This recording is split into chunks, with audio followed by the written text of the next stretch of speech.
Hey, Travis here at Books, Builds, and More, and today I'm going to be doing the Space Journey book tag.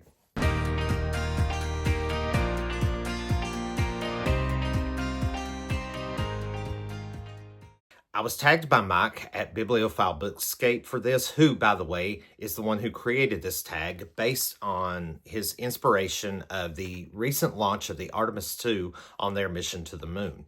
And the idea is to put yourself in their place and pretend like you're on a long space journey, but you can only take 6 books with you. And the question is, or the questions are, which ones do you take and why? And there are 6 prompts related to those questions, and each one has a specific category on a specific type of book that you can take. So 6 prompts, let's get started. Prompt number 1, The Lifesaver, the one book you absolutely must have with you.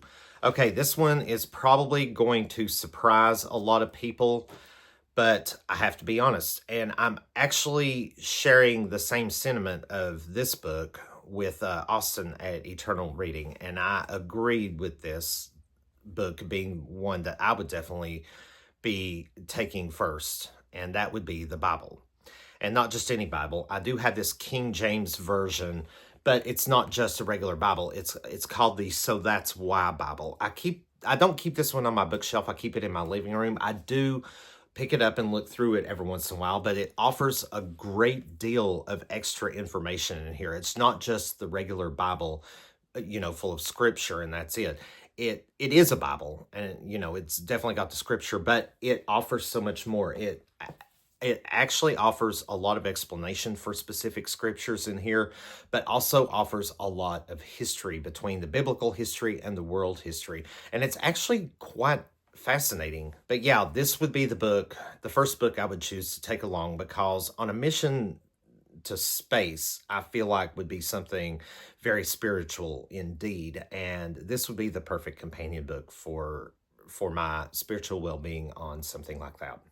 Prompt number 2, The Mind Expander, a nonfiction or thought-provoking book to keep your brain active. Okay, I'm going to go with this one. It's called Why We Read, on Bookworms, Libraries, and Just One More Page Before Lights Out by Shannon Reed. It's a memoir, basically, nonfiction, of course, where the author chronicles her life as a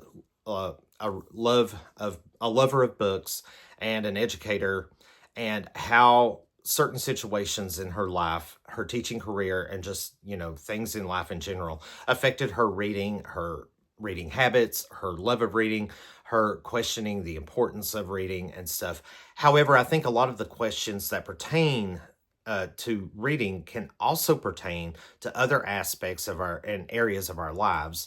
So on a journey to space, I think some of the questions in here could be thought-provoking about, why am I on this mission? What's the purpose? Why did I choose this? What was so interesting about it? Now, I did a book review. It was the very first book I reviewed on this Books, Builds, and More channel that I, just recently started a few months ago. So if you want to go check out my full thoughts on this book, you can. You'll find that it wasn't one of the best books I've ever read. I gave it like 3.5 stars, something like that. So it was slightly above middle of the road rating. It wasn't a bad read, but it is definitely thought-provoking. Prompt number 3, The Comforter, a book that makes you feel cozy or reminds you of home. And I think I've got one that fits both those bills, and that's The Old Man and the Sea by Ernest Hemingway.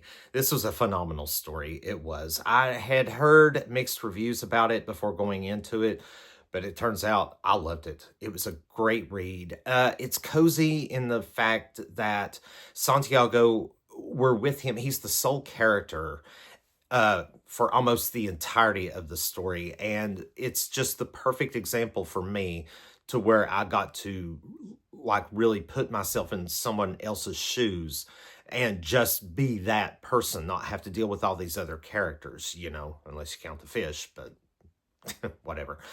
But also the fishing.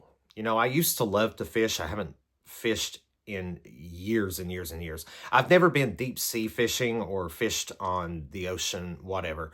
I've mostly just been on boats in lakes and rivers, and that's pretty much my fishing venue experience, but never on the ocean. But yeah, that's what reminded me of home is just that would be what would remind me of home is the fishing aspect of it, maybe being in the boat, you know. But yeah, I think this was the perfect book to say it was both cozy and a reminder of home. Prompt number 4, The Escape. A book that lets you completely forget you're in space. I've got the perfect one for this one. Lonesome Dove by Larry McMurtry. Now, it's an epic Western, and as such, it's just a phenomenal story. Long story short, the reason why I would take this is definitely an escape because once you are on the cattle drive with Call and Gus and, you know, the whole Hat Creek gang, you are completely immersed in this story and you pretty much just forget about the outside world in general. I mean, I did when I read this book. It was just as while I was reading this, nothing else existed outside of this book, you know, for the duration of me reading this. It's just such an immersive read. Prompt number 5, The Laughter, a funny or lighthearted book to lift your spirits. Perfect. Perfect one. Swamp Story by Dave Barry.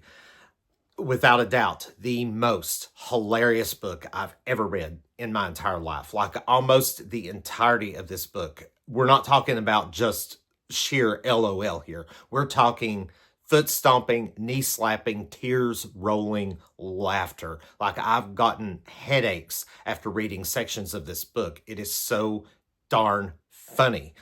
And I just would love for everyone to read this book. However, I don't know about the kind of humor that's in this is really sarcastic and kind of slapsticky a lot of times.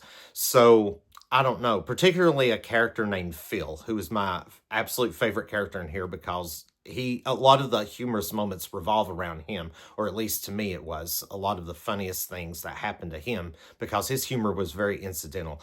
But this book, it would be the perfect thing for a funny escape in Space Journey. Prompt number 6, The Treasure, a book you'd treasure, reread, or save for the last day of the journey. And why not go out with a bang with my absolute favorite thriller of all time, No Exit by Taylor Adams. Now, assuming that a space journey is going to be pumping the adrenaline enough as it is, but you're coming to a close on the space journey, I want to keep the adrenaline rush going just a little bit longer. This book would definitely do it. This book is the kind of thriller that has everything a thriller that I would look for in a thriller. This is just the perfect thriller for me. I mean, it's so full of tense moments and shocks and just twists, like literally all the way up to the very end.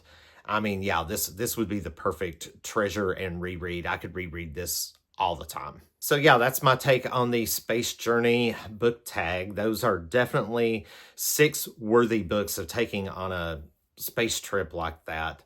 So I'm going to tag others now. I've got a list of those that I'm tagging below so you can check out your name if you want to do the tag.